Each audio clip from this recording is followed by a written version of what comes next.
All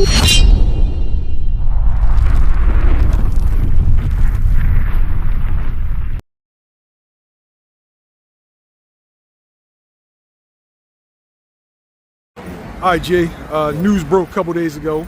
I mean, you talked about it on your channel, GHB TV. Yeah. Devin Haney sues Ryan Garcia. Yeah. Getting a lot of flack, getting a lot of criticism over it. What's your thoughts? Man, it's one of them tough situations because like everybody's saying what they would do, but none of us is in that situation. That's first of all. Second of all, we already know this is some high profile shit. If Devin Haney was to really do some shit to Ryan, you know, for what he did to him in that fight, I mean, we already know where he going. And then it's like at first I was like, damn, he gonna sue him? I mean, but then I don't understand what's going on in the business part. I'm hearing that his money not being paid out. It's all types of shit. Money that did get paid, got paid to the wrong people. You know what I mean? I'm hearing all types of shit. And then I gotta understand too, Devin Haney is not of a gangster lifestyle. So I can't look for him to handle it in a gangster way. You know what I'm saying? He just want his money. He want to get done right, which I understand because I had to think about it like this. If it was Devin Haney that popped hot and Devin Haney had beat the shit out of Ryan Garcia, what would they be doing to Devin Haney? They might be trying to take him to jail. You know what I'm saying? You never know. I just think the whole situation is fucked up because being involved in boxing is just letting you know what to expect from the top level. Anything is possible. And it's like, it just make you feel bad because it's like, damn, I'm basically a part of some wild shit. You know what I mean? And it's like, yeah, I could do other things, but I would rather do this. This is what I want to do. I want to be involved in boxing. But I have to prepare to be caught up in some bullshit because this is the game. You know what I mean? Now, it seems like he's getting criticism from all sides. Sure. Because if you'd have handled it the gangster way, then people would have been like, oh, what are you doing? You're a millionaire. Yeah. Why would you risk your freedom? That's stupid. Yeah. But then you handle it the business way, and then it's, you soft. Yeah. It's just the price of being a black man. I mean, let's just be honest. The price of being a black man, that's all. I mean, damned if you do, damned if you don't. So, I mean, why not just make some money and have a little fun while you're here? Do you expect anything to come from this lawsuit? I mean, I don't really know because I don't know the particulars. I don't know the inside. I don't know all the little small details that's going inside of it after thinking about it. I mean, I spoke on it, but I really don't know what's going on. I can't really be mad. You know what I mean? That's that man's career, and that's how he want to handle it. Ain't nothing wrong with that. I do want to see, now I would like to see Dev say, I want the rematch. I do want to see that. I do want to see that warrior spirit. But that's as far as it goes, as far as my opinion. You know what I mean? I've seen him say he wanted the rematch. I mean, I just ain't seen it. I don't know. Oh, okay, yeah. I just ain't seen I think it was on, I'm not sure if it was on Ariel or Wani. Yeah. Or one of them shows. Yeah. I mean, that's all I really want to see. But as far as what will come out of it, I don't know, man. I don't know. I just hope boxing get cleaned up a little bit at least. I mean, this shit is nasty out here. Do you think that if Ryan loses this lawsuit, it will start to deter people from using PEDs? No.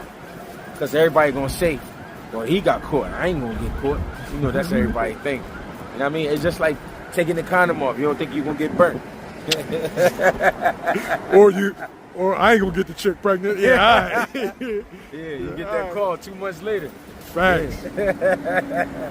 Real shit. Hey, Jay. Yo. I got a feeling that Benavidez and Morrell could be next. Yeah. Like, I mean, they talked about it. I know Benavidez said that he wasn't, right. But I don't know, man.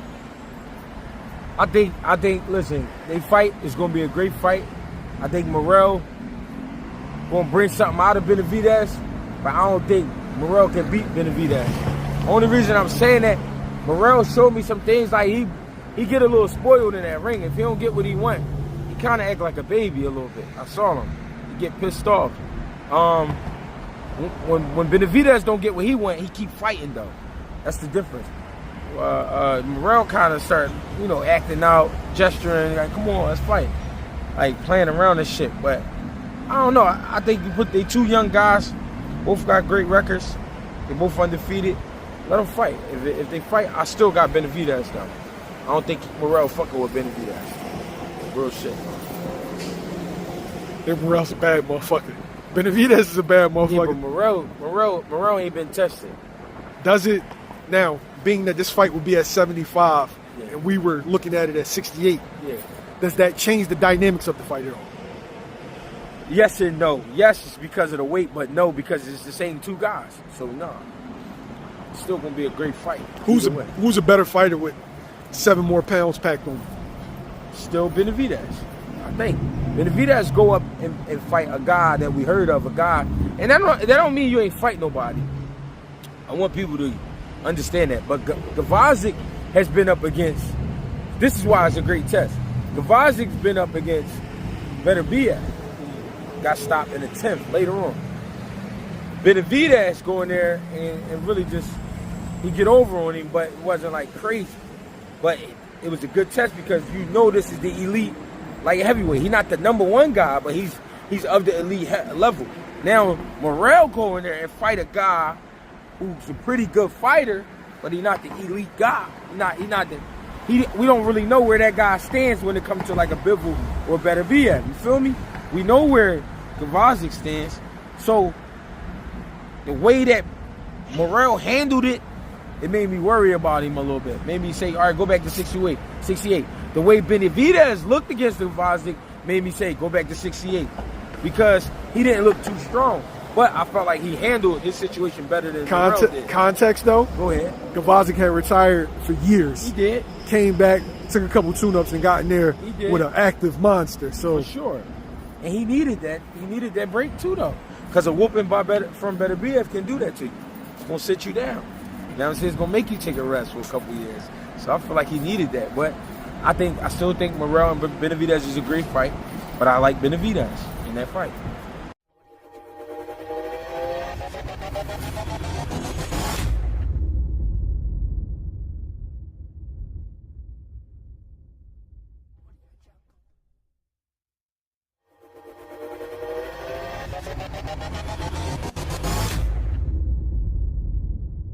outside today. Black Man Fishing Show. You see us? What's good with you? No, I'm chilling, man. We coming from 2300. That was fun. All right. At 2300, you got a chance to meet Curmel Moton for the first time. Yeah. What was your thoughts seeing him up close? I mean, he definitely taller than with the videos they've been showing. I thought he was a little dude. I ain't even gonna lie. They do it. I'm gonna say this, man. Whoever doing the camera work out there in Vegas, man, y'all doing my young boy dirty. He definitely like 5'7", 5'8". Yeah. You know what I mean? He ain't sure. I thought they had me thinking he was like 5'3". And he kind of husky. You know what I mean? He looked like a running back, strong kid, but a good kid. You can tell he real media trained. You know what I mean? Real good manners and all that. He's a good dude, man. Good, strong little kid. Off of TV, I was worried about like his size going up in weight. Yeah. But now looking at him, I'm like, nah, he gonna be all right. To be honest, he looked like a 40-pounder right now, like a 140-pounder. He looked like a solid 140-pounder right now. Are you excited about him making his East Coast debut in Philadelphia? I feel like every fighter that's being pushed out of the West Coast should get moved on the East Coast sometimes, and I feel like every fight on the East Coast should get moved on the West Coast sometimes. So yeah, it happened with Devin Haney. It happened with the I forgot the two Marcus and his brother. I forgot the two brothers from out Cali. You know what I mean? Same thing with them. Everybody get their shot in the fight here. You know what I'm saying? Put on the show. Danny Garcia throwing the show. It seemed like it's every top prospect either in the area or in boxing's on that show. Yeah. He got some. What I like with Danny doing is he got a nice variety of guys. He got guys fighting at all the way down to 115 pounds, all the way up to like heavyweight or middleweight. You know what I mean? Middleweights. I don't know who the biggest on the card is. I think it might be a super middleweight. Oh, JYD fighting at middleweight. Yeah. You know what I mean? So then you got like a guy like JYD. You got Quincy Williams out of DC. You got Kadeem Hunter, Eric Hunter's son. Then you got the what's my young boy name? The Spanish young boy. Little Christian Ortiz. Christian Ortiz. You know what I mean? He a sleeper. And then you got Curmel Moton. You know what I mean? That's a good variety of fighters. And I'm pretty sure Billy Briscoe Jr. You know what I mean? You got a nice squad of guys. You know what I mean? Some of you may heard of, some you may not, but it's a solid card. It's, you know what I mean? Good fighters on there. I like it.